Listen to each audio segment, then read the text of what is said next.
Whether you're looking for a convenient refresher course, or a way to earn your Pragmatic certification at your own speed, or the chance to take a Pragmatic course from your specific corner of the world, then Foundations on Demand is the solution you need. Get the same great content, tools, and templates our Foundations course is famous for in a flexible and easy-to-use online learning platform. Learn the skills you need to build and market products people want to buy. And earn your Pragmatic Institute certification anywhere, anytime. No more travel worries, no more time zone issues, just truly great training. Experience the new way of training with Foundations on Demand from Pragmatic Institute. Visit pragmaticinstitute.com/foundations to learn more.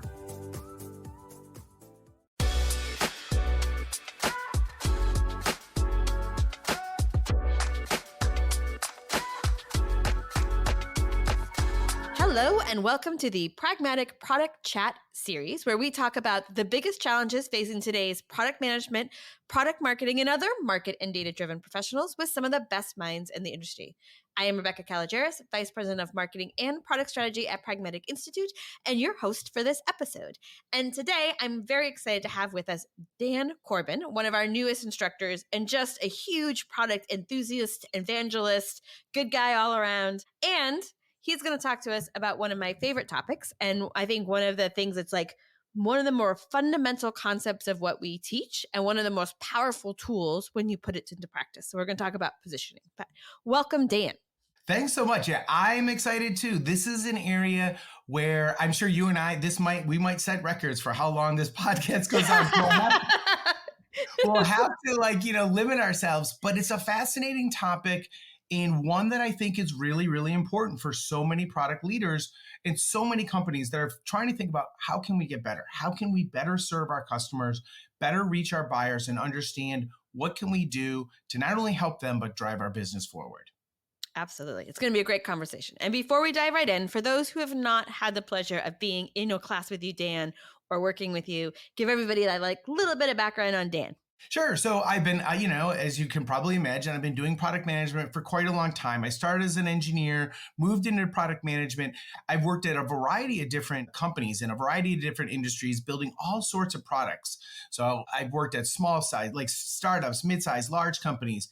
There's different paths that you can take as a product person. And I kind of go on more the generalist route because I've always been fascinated by that's an interesting space. Let me go solve that. I want to go work in that space.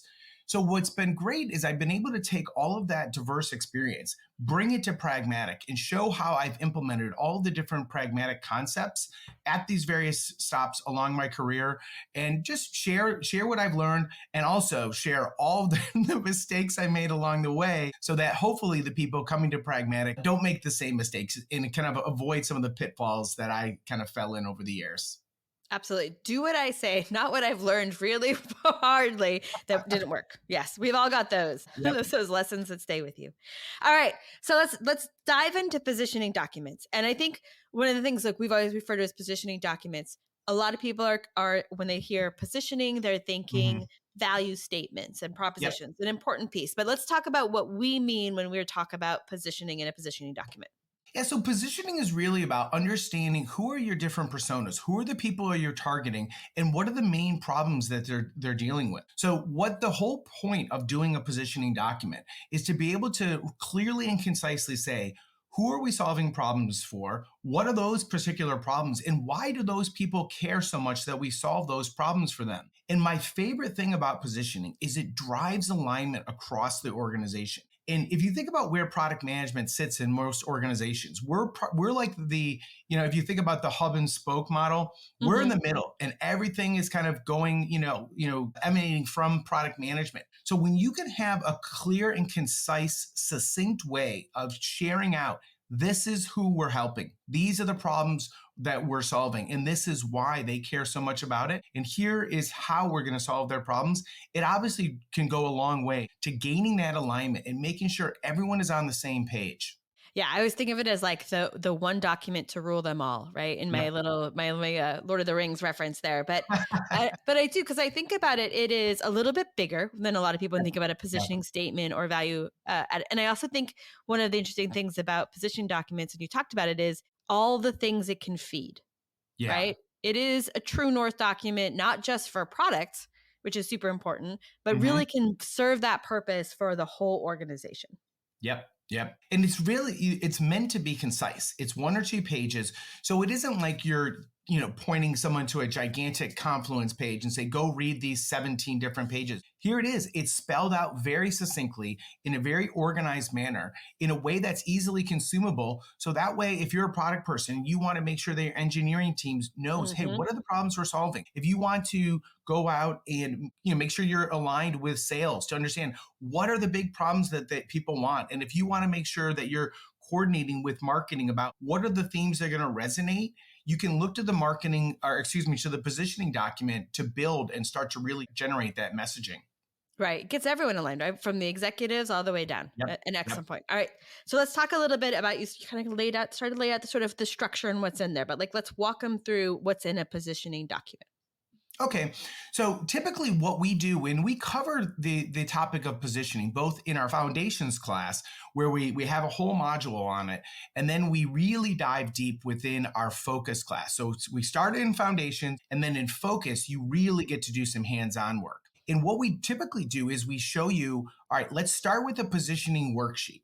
So a positioning worksheet is a way to sum up what are the problems for this persona, what do they care most about, and then, all right, what is our problem-oriented capabilities, which essentially is the ideal solution to that particular problem in the mind of the persona that you're targeting. And then once you have that, once you have the problems and your problem-oriented capability, then you can tie it back to the underlying features and technology. And one of the things that most companies struggle with is they start with the features. And that's where you start getting into really poor messaging. Because if you start with the features, your messaging ends up being a jargony restatement of the features themselves and is divorced from the problem that you're solving. So you don't want to start by talking about your technology. You always want to make sure you're working outside in and focusing on those customer problems. Once you have that initial worksheet, then you can start on the document itself. You're essentially like halfway through because the positioning document, it's got 5 major sections to it. You have the problem. What is the problem for this particular persona? And the key with this section is because, as we've been talking about, it's an alignment document. You need to tap into the frustrations. Help the person who's reading this document understand why it's so frustrating that that person has to deal with these issues on a daily or weekly basis. So it generates empathy, which is a very powerful tool. After you articulate the problems that they're facing, then you can go into the solution section. In the solution section, it's not where you start talking about features and technology. You're not talking about the how. You're talking about what you're going to do to solve that particular problem. And when we work with people in our class, what we find is they naturally will start talking about specific features. And I work with them and say, okay, what we're going to do is we're going to take what you've written and we're going to build that next iteration. So I'm going to read what you just wrote, and then we're going to add on to the end so that the user can. What are the things? What is the value that you're delivering with this specific feature? It's only natural because we're working internally with our teams that we tend to gravitate towards the features, but it's really you have to reorient when you're talking about the solution to show the persona the problems that you're solving for them. Let me pause there because those are the first 2 sections. I don't know if you want to kind of dive into either of those or if you want to do a quick overview of all 5.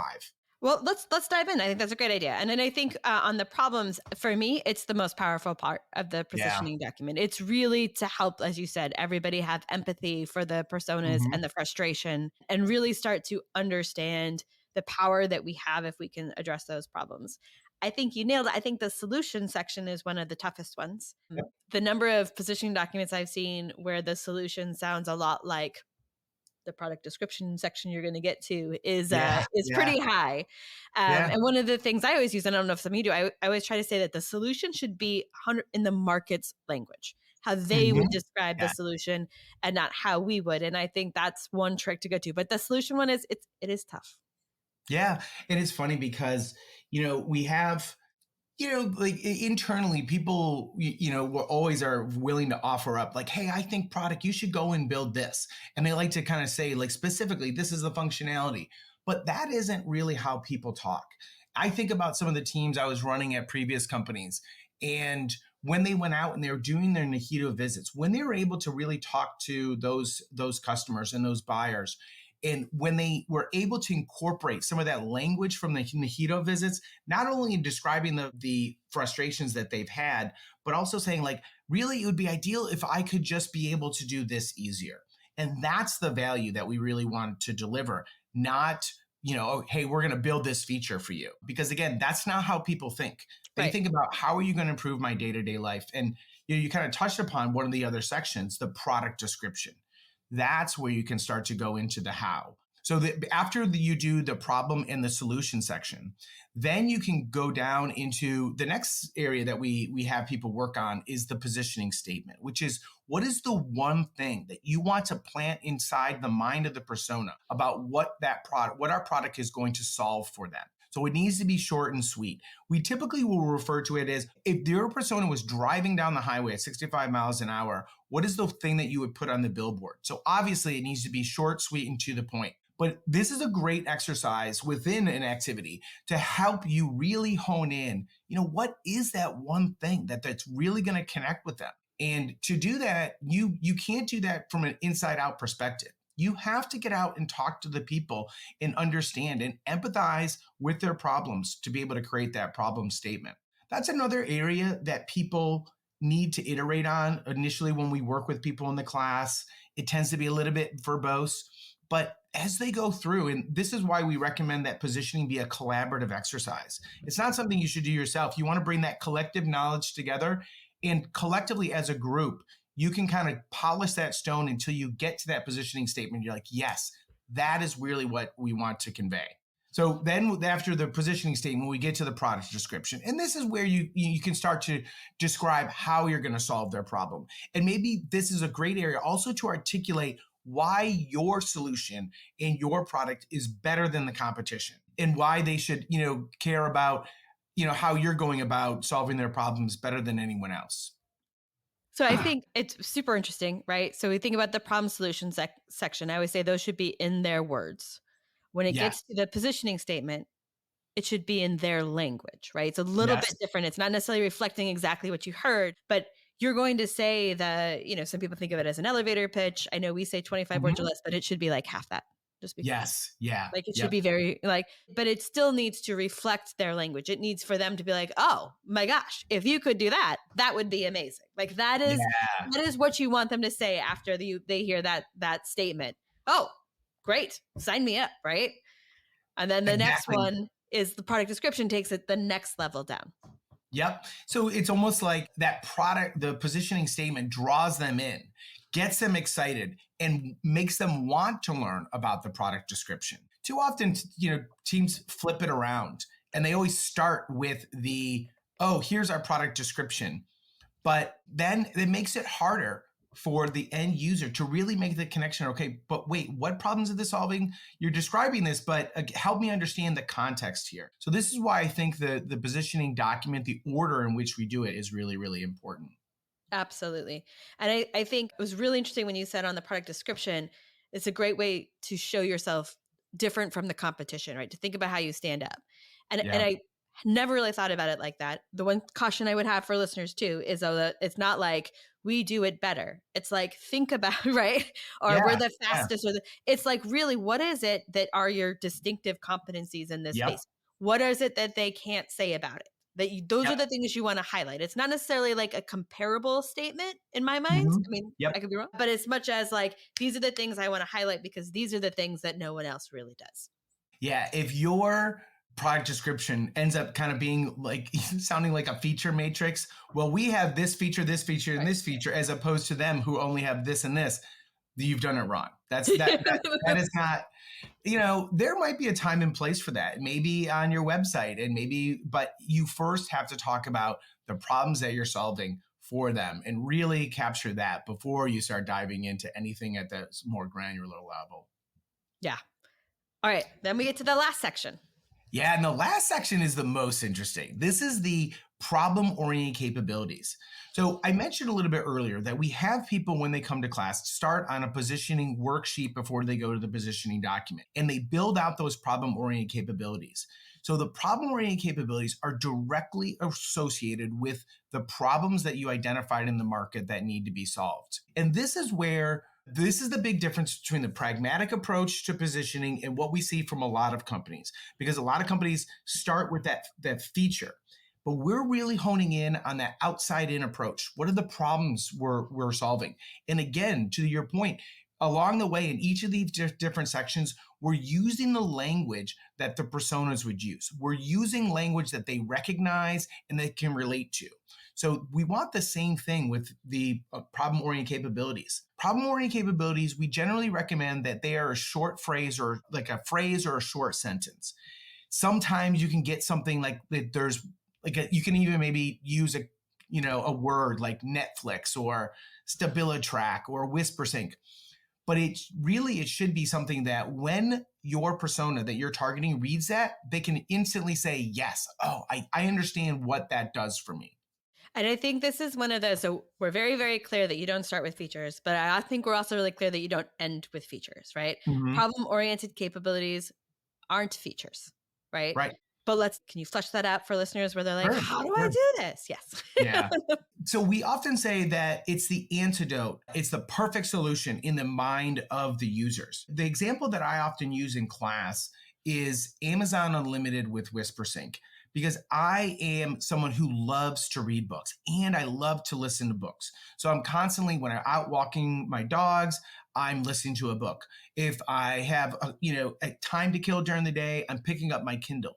But my problem was I was always having to listen to different books that I was reading. There wasn't a way for me to kind of switch back and forth easily.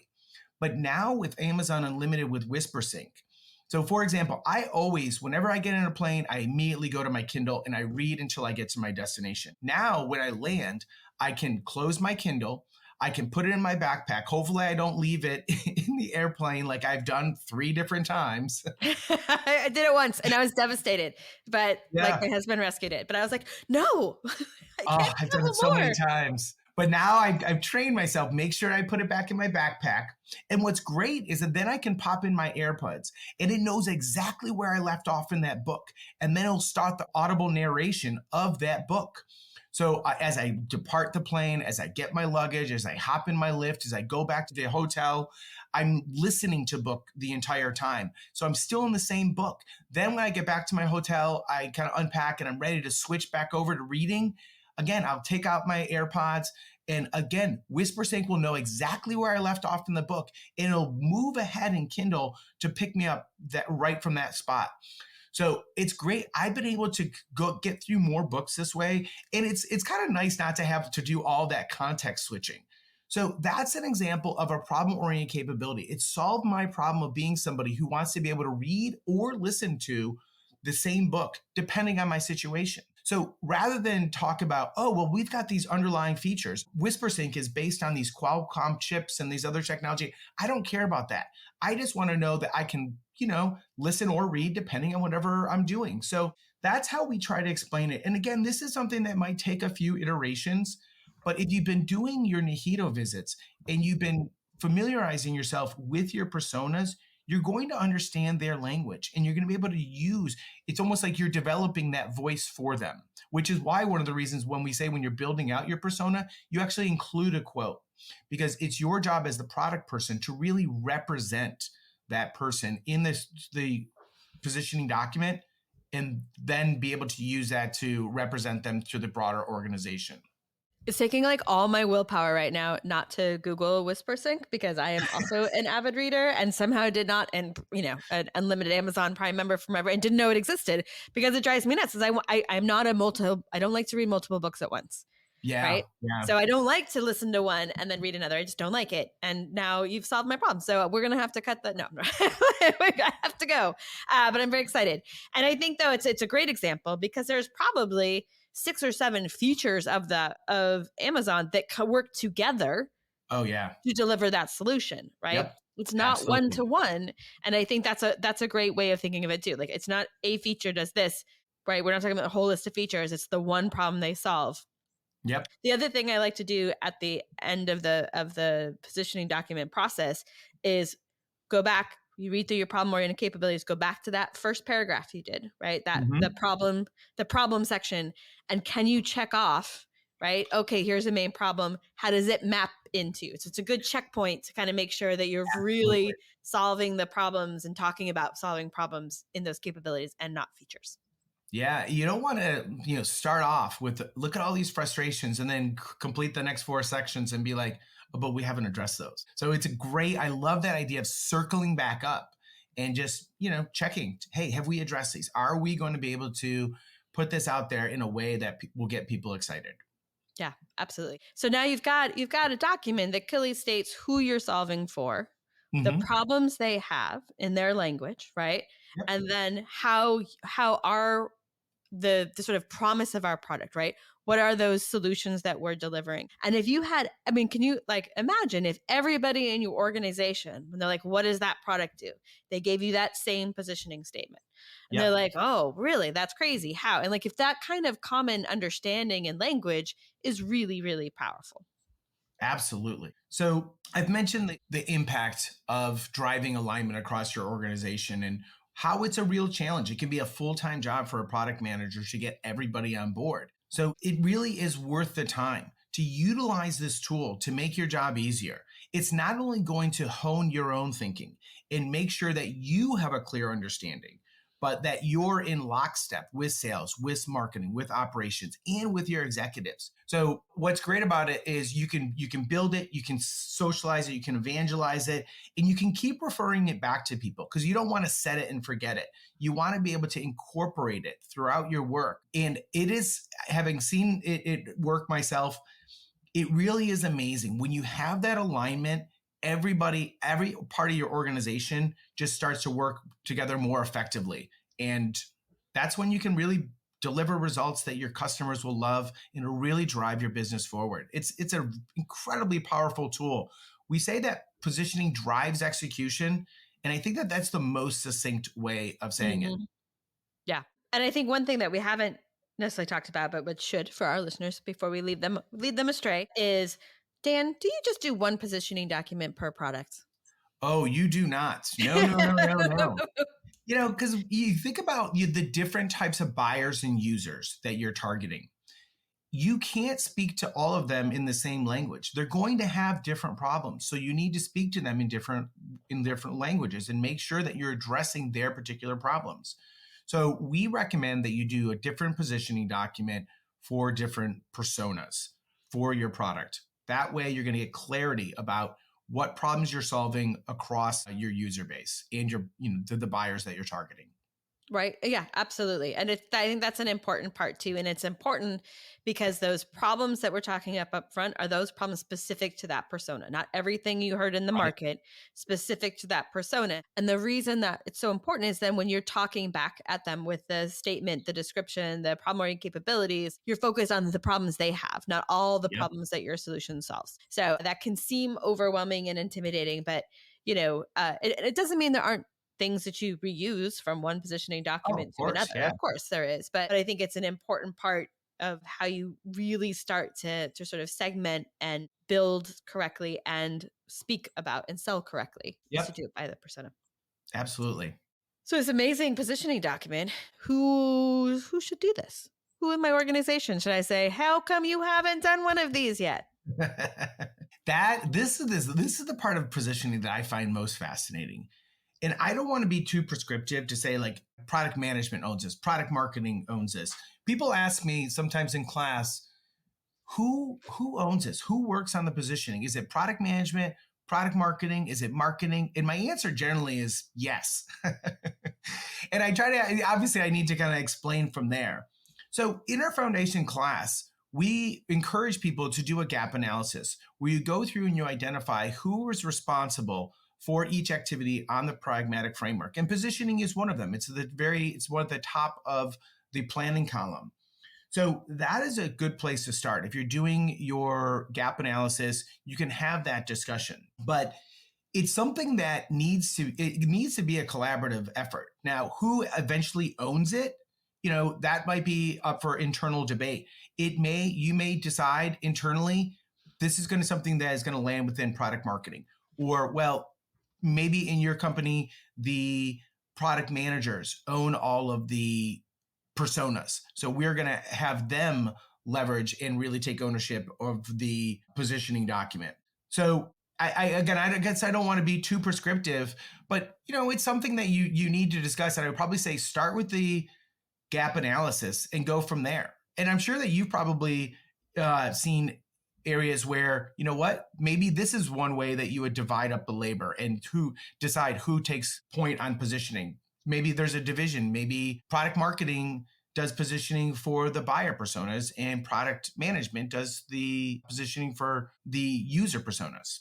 Yeah. I mean, I think it's fair. It's a question everyone asks. And I think it's a question that I've also I've seen enormous debate on, right? Yeah. Yep. And I think in an ideal world, product management and product marketing absolutely work on it together. I do think there's user and buyer, right? We always say the person who owns it is the one who understands the market the best. But again, if you're talking user buyers, that ownership is going to change. I've seen that. I've also seen the sort of level of, so you want to do this early enough that it can serve, right? That positioning, as you said, drives execution. That means you're going to do early from a user's perspective. And you could go, yep, great, products got its finger on the pulse there. When we think about, okay, we also want to use this to drive execution from a go-to-market perspective. Yep. Speaking in giant generalizations, of which everyone here listening is probably not, doesn't fall in there. But when we talk about the language we want to craft and really starting to be a more polished language, that often is something where product marketing can assist in the polish before the handoffs to the go-to-market team. So it's really why I think it's such a collaborative piece. But to your point, there isn't a right answer, but someone has to own it. And here's like, if no one else, you look around and no one else in your organization is doing it, the right answer isn't to be like, why aren't they doing it? Just do it, right? Yeah. Call the meeting yourself, invite them in, explain the process that we're doing. This is not a place to just like watch things fall on the floor and be like, well, Dan said it was probably them. So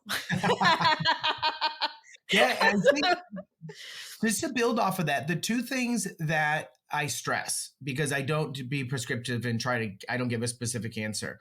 But the two things I do stress is, number one, to your point, somebody needs to own it. And number two, you need to do positioning before you can do all of those go-to-marketing. And like, if you don't do positioning, your marketing messaging, the themes, the way that you're going to go out to market, your messaging is probably going to be off. It needs to be based off that really thorough understanding of the customers, of the personas that is fleshed out and really honed in the positioning document. I think when the positioning documents are really strong, you will actually see the language from the positioning statements, the product descriptions, and the problem-oriented capabilities externally. You'll see it in the market. Absolutely. You'll talk about it, right? But that's why there's kind of multiple steps in this too. Like the first thing is you got to make sure you understand what you're doing. Then we can work on the language. And it's powerful too. Like way before I'm worried about how we're going to talk about it to marketing communications, I want to make sure that I know what we're solving, because I can use this understanding of problems to prioritize where we're going to focus our development efforts. Yep. Like, yeah, we could build this product to do all these things, but let's really look at which ones the personas care about the most and make sure that those are done first, that they're maybe the deepest and strongest, right? Yep. So like this can really be used to drive, as we've talked about, execution through every stage. Yep. And if you want to have that genuine connection in the market, in your marketing messages, if they're going to create that genuine connection, you need to do positioning first, because that is going to give them the clarity that they need to make sure that the messaging resonates. Otherwise, too often times we see companies, they fall back to buzzwords and jargons, and those just ring hollow with the market. But if you speak directly about the specific problems that you're solving for people, that's what they're going to respond to. And that's how product people, we can help our marketing counterparts really make sure that they're hitting the target every time.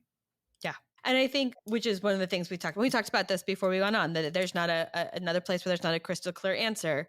But in terms of when you should do positioning, While we talked about it being really helpful for go-to-market language, do not wait to do positioning until you think you're ready for that handoff.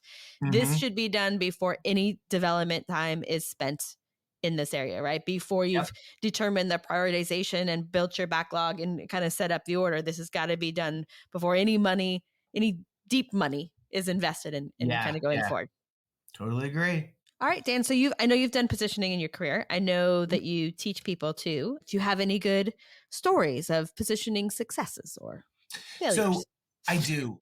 I was at one company where they were they'd been around for a very, very long time, but they had been more of a physical presence and they were becoming more of a technology company. And so we had more people kind of involved than ever before. So when we were bringing in a lot of people who were worked at tech companies and who had built mobile and web products and were really skilled in those areas, and we were working with people who were used to doing things face to face, we're out at the physical locations and things like that. We needed a way to drive alignment. We needed to make sure that everybody was on the same page. So what we found was we needed to really leverage our positioning. So it not only helped the people on the tech side and the engineers and the product managers understand and empathize with the end users more and the buyers, but it also helped the larger organization understand as we were building out these new tech products, which were pretty foreign to a lot of the, especially even the leaders of the company. We were really operating in a new space for them. But when we showed them about what problems we were solving, why people cared, how we were going to go about solving that, and what was some of the problem-oriented capabilities, it brought people from very distinct backgrounds all on the same page. And it got us speaking the language and got everybody adopting that outside in approach. So regardless of the fact that we all had very diverse backgrounds and very different skill sets, when it went to solve the problems for the people that mattered most, our customers, everybody was on the same page. And that was probably the most powerful example I've seen of positioning, because we really struggled at first because people, they didn't speak the same language. They didn't have the same backgrounds. They didn't have the same approaches. But when we used positioning, everyone was like, yes. And everything kind of clicked together, and things became more efficient from there. In 2013, we repackaged all of the products here at Pragmatic, and we spent hours and hours in this, like, it was like a fishbowl. It was like an all glass surrounded conference room, just like pacing around. I pace when I'm thinking, right? Like working on this positioning documents. And it was like, it was great, but it was super painful. And it was just like, but like every other thing, we changed everything about sort of all of the Mhm. packaging and positioning and product names and how we did things company. But those hours there, man, did they pay dividends, right? Because Yeah. everything else after that was like, well, obviously we're just going to use that language we did there and we're going to execute it this way. And you could Yep. give it to multiple people and they could all go through there. And, when you're touching every piece of it, it was the most powerful, hours of, of wearing out the rug that we Yeah. ever did. And so It's it was great. It not really only cute. helped drive execution, but it helps you get your daily step count up. Listen, Yeah. you can't ask for anything more than It's an that. extra bonus. It's not only it's not only for products, it's also a part of the health plan. So it's the pragmatic fitness training that we talk about so very much. Uh, Oh, that's awesome. All right, Dan, we talked about lots of different things today. If yep. you were going to have people do two things differently tomorrow based on what we talked about today, what would it be? Well, the two things I guess would divide into, all right, are you doing positioning or not? If you're not doing positioning, start. Yes. Be the catalyst at your company to start using this powerful tool and leverage all of the templates and worksheets that we give you to help you enable it to actually get this process done. Go to the Pragmatic alumni community. Look through, if you've been to the classes, you have the materials, you have the know-how, you can do it. And if you're already Oh, using them, I would add in that in the yep. community, there's a Mhm. lot of your peers list that have put examples. So for all you listeners out there, you've got peer groups who've gone like, hey, this is my positioning statement. It's an amazing, if you feel stuck, it's a great inspiration and of places to look. Yes, absolutely. Those examples are really helpful too, because Mm. it gets your mind churning and thinking about, you know what, I'm gonna implement that idea here as well. So if you're not doing it, get started. If you're using it already, make sure that it's having the impact that it's really living up to its potential. Make sure that you're socializing those positioning documents. You're evangelizing on behalf of your personas, utilizing the great material that are in your positioning documents. So make sure that other people have them, are familiar with them, have access to them. Sometimes, again, earlier I said, don't just set it and forget it. Make sure that it's part of your daily and weekly work so that it has that full potential that it can, bring to your business. And because when you get that alignment, things start to become easier. And that's really, doing product management, hard enough. Same thing with product marketing. Use this tool to make your job easier. Great advice, Dan. Thank you so much for joining us. This was a blast. As always, I can't wait to come back. Always a pleasure to talk with you, Rebecca. I always learn something new and I just have a lot of fun. So this has been great. Yes, ditto. So we will definitely do this again. All right. That does it for today's episode. Thank you everyone for listening. And don't forget to join us next week when we tackle another great topic designed to help you elevate your product, your company, and your career.